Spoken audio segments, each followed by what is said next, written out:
موت نافرمانی کی حال میں کہیں نہ آ جائے تمہیں، وہ کوئی ضمانت تمہارے پاس نہیں ہے کہ تم کسی گناہ کا ارتکاب کر بھی چکو گے، پھر تمہیں توبہ کا وقت بھی مل جائے گا، پھر موت آئے گی، اس سے پہلے موت نہیں آ سکتی۔ کیا معلوم عین اس گناہ کے ارتکاب کے دوران موت آ جائے، وہ موت کیسی ہوگی؟ شاید آپ کے علم میں ہو، لکھنؤ کے ایک بہت بڑے شاعر تھے اور ان کی موت بہت ہی مکروہ حالات میں واقع، رات کو 2-3 بجے، جس کو آپ انگریزی میں کہتے ہیں in the small hours of the morning, شراب خانے سے نکلے، نشے میں دھت، چکر آیا، گرے،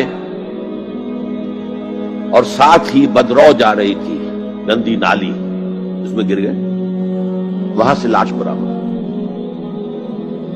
کیسی موت ہے یہ؟ نافرمانی کی حالت میں موت آئی ہے، شراب کے نشے کی حالت میں موت آئی ہے۔ اور کیا یہ ممکن نہیں ہے کہ کوئی شخص بدکاری کا ارتکاب کر رہا اور عین اسی فعل کے دوران موت آ جائے؟ اچھا، اب اگر آپ نے طے کر دیا نہیں مروں گا مگر حالت فرما برداری میں، اس کی ایک ہی شکل ہے، کوئی لمحہ بھی نافرمانی میں بسر نہ ہو، مبادا اسی لمحے موت آ جائے۔ ہر لمحے کا پہرا دیجئے، ہر ساتھ کی پوری حفاظت کیجئے، کہیں نافرمانی کا کوئی ارتکاب نہ ہو اور عین اس حالت میں کہیں موت نہ آ جائے۔ میں وہ حدیث آپ کو سنا چکا ہوں، لا یزنی الزانی حین یزنی وہو مومن، کوئی زانی حالت ایمان میں زنا نہیں کرتا، جب وہ زنا کر رہا ہوتا ایمان اس کے دل سے نکل کر اوپر سر پر منڈلاتا رہتا۔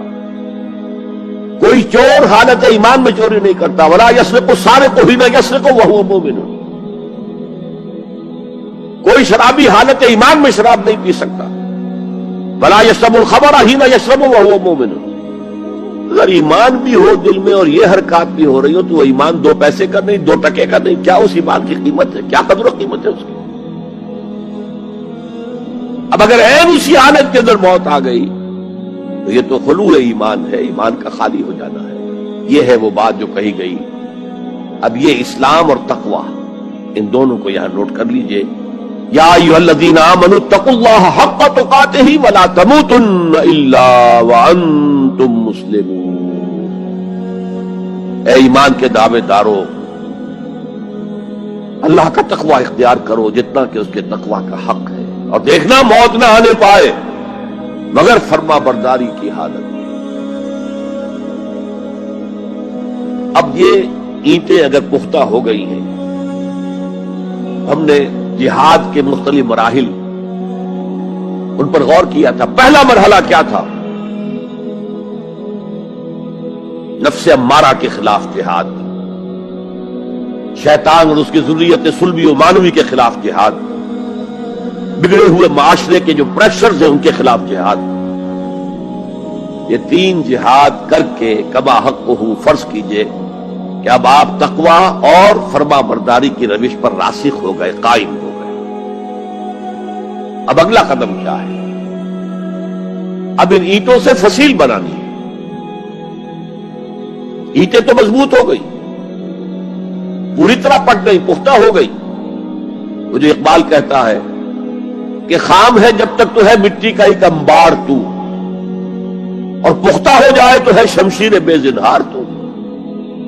اور جس سے اکبر الہآبادی نے بھی کہا ہے، اس سے بھی بہتر انداز میں کہا ہے، تو خاک میں مل اور آگ میں جل، جب خشت بنے تب کام چلے، ان خام دلوں کے عنصر پر بنیاد نہ رکھ، تعمیر نہ کر۔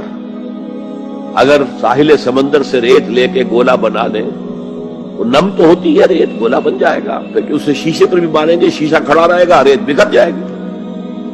اسی گولے کو ذرا بھٹی میں ڈال کے پکا لو، روڑا بنا لو، تو خاک میں مل اور آگ میں جل، جب خشت بنے، جب اینٹ بنو گے تب کام چلے۔ اب اگر اسے مارو گے تو کوئی نتیجہ تو برآمد ہوگا کہ نہیں؟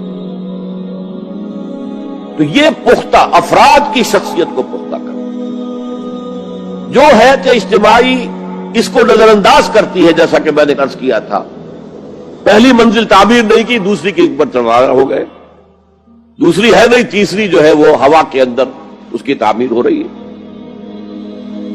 ہماری بہت سی ناکامیوں کا اصل سبب یہ ہے۔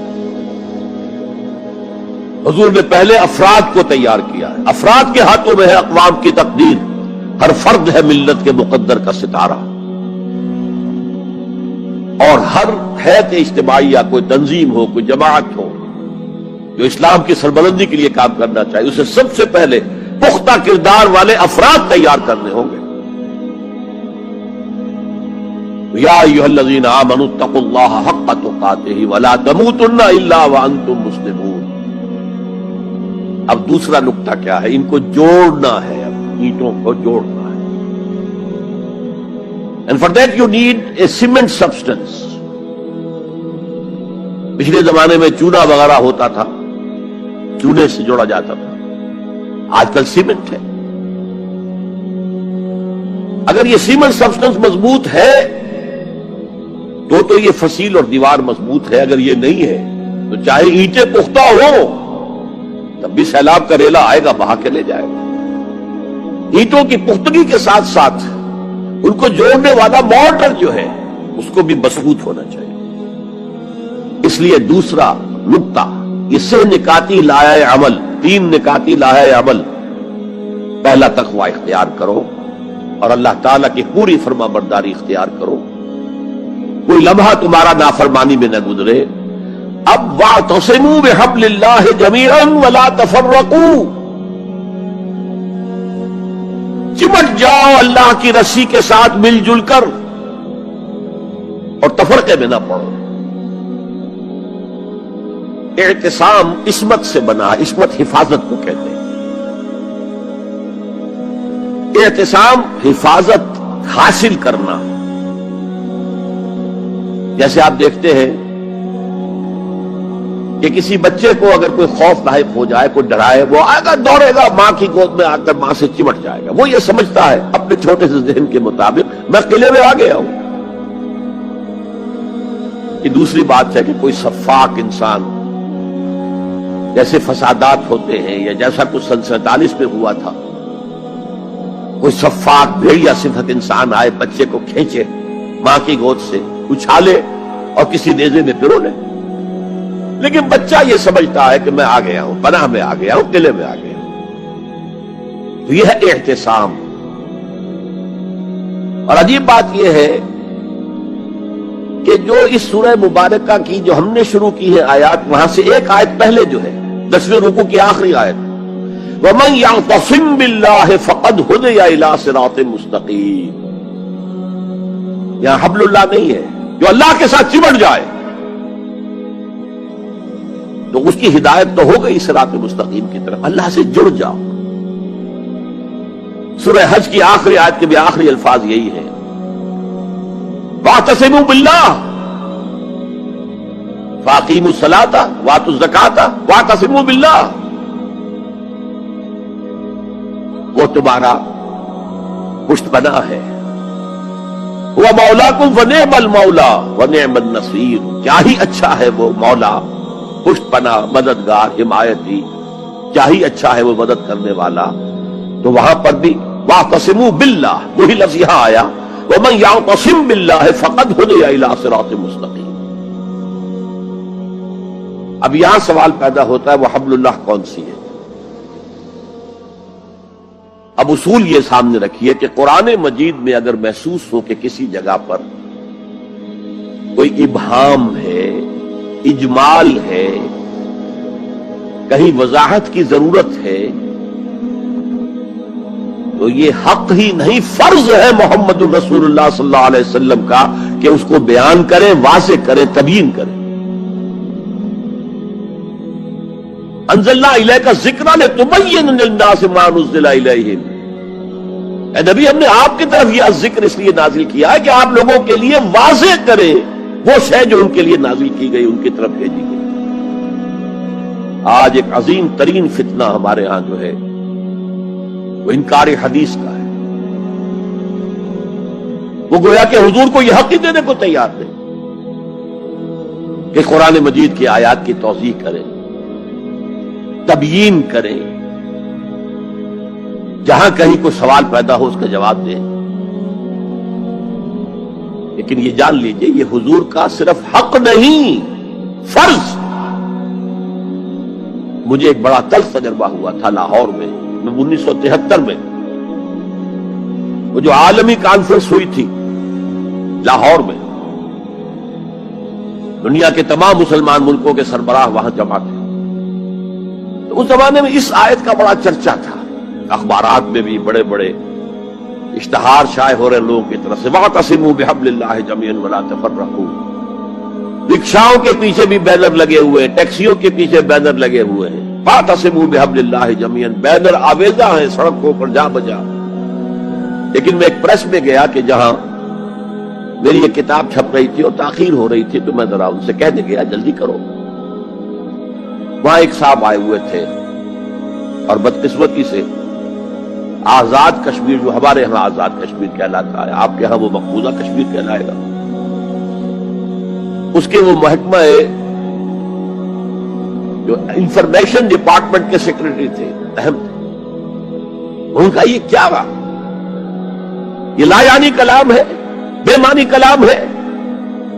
فَاعْتَصِمُوا بِحَبْلِ اللَّهِ جَمِيعًا. کہاں ہے وہ رسی؟ کس کو رسی؟ کون سی رسی کو پکڑوں؟ بہت صدمہ ہوا، لیکن کیا کیا جائے؟ بس ہم نے کمیونسٹ ذہن کے تھے. اب اس لیے وہ اللہ کے رسول نے واضح کیا ہے کہ حبل اللہ کون سا. میں وہ حدیث آپ کو سنا چکا ہوں، حضرت علی رضی اللہ تعالی عنہ سے جو مروی ہے، نبی اکرم صلی اللہ علیہ وسلم، ترمذی شریف اور دارمی یا بیہقی میں موجود ہے. تو اس میں یہ الفاظ میں هو حبل اللہ المتین وهو الذکر الحکیم وهو الصراط المستقیم. حضرت علی فرماتے یہ ہے کہ میں نے سنا حضور نے ارشاد فرمایا ان قریب ایک بہت بڑا فتنہ رونما ہوگا، انہا ستکون فتنۃ. میں نے سوال کیا مل مخرج منہا یا رسول اللہ، اے اللہ کے رسول فرمائیے اس سے نکلنے کا راستہ کون سا ہوگا، مخرج کون سا ہوگا، ایگزٹ کون سا ہوگا. یا آپ کے ہالز میں جہاں ایگزٹ لکھا ہوا ہوتا ہے سرخ سی بتیوں کے ساتھ، عرب ممالک میں مخرج لکھتے ہیں اس کو، نکلنے کی جگہ، بھاگنے کی جگہ. اگر کہیں دھواں بڑھ جائے، کہیں آگ لگ جائے تو بھاگو ان روشنیوں کی طرف، ان دروازوں کی طرف، وہ کھل جائے گا. تو جب حضور نے فرمایا کہ انہا ستکون فتنۃ، تو حضرت علی کہتے میں نے پوچھا بل مخرج منہا یا رسول اللہ، فرمایا کتاب اللہ. فتنوں سے بچانے والی اور فتنوں سے نکالنے والی شے صرف کتاب اللہ. فیہ خبر ما قبلکم و نبأ ما بعدکم و حکم ما بینکم. اس میں تم سے پہلے جو اقوام تھی ان کی خبریں موجود ہیں، تمہارے بعد آنے والی جو چیزیں ہیں ان واقعات کا تذکرہ موجود ہے، اور تمہارے درمیان جو اختلافات بھی رونما ہو سکتے